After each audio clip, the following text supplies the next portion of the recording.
Le revenu t'explique comment gérer ton argent en 2025 et te montre plusieurs règles pour cela. Vous verrez que je ne suis pas d'accord dans tout. Bref, la première règle, tu anticipes tes besoins futurs.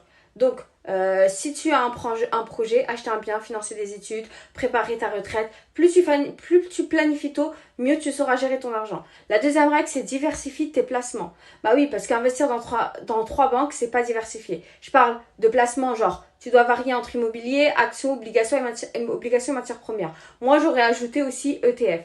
Ensuite, en troisième règle, tu dois te méfier des bulles spéculatives. Oui, les bulles spéculatives sur l'or, le bitcoin par exemple. Je vois trop sur TikTok, oh la hausse de l'or, la hausse du bitcoin. Et je vois les gens, ouais, je vais acheter. Non, c'est trop tard là. Il faut acheter quand c'est en baisse, pas quand c'est en hausse. Bref, ensuite, tu dois être patient. Les actions, c'est rentable, mais sur le long terme. Sinon, si tu as besoin d'argent tout de suite, évite la bourse. Attends avant d'emprunter. Les taux de crédit sont élevés en ce moment.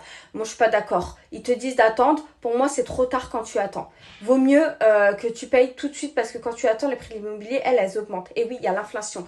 Les prix de l'immobilier vont augmenter et continuent d'augmenter. Tandis que les taux d'intérêt, elles, peu importe qu'elles augmentent ou qu'elles baissent, en plus en ce moment, elles baissent. De toute façon, d'une part, vous pouvez racheter le crédit quand elles baissent. Et d'autre part, même si elles montent, de toute façon, c'est le consommateur final qui le paye à la fin. Donc voilà, le loyer, c'est le consommateur final qui le paye. Et donc, grâce au loyer, vous payez le crédit. La sixième règle, traque tes frais abusifs. Il y a beaucoup de frais financiers qui sont cachés, surtout pour les ETF, donc faites attention.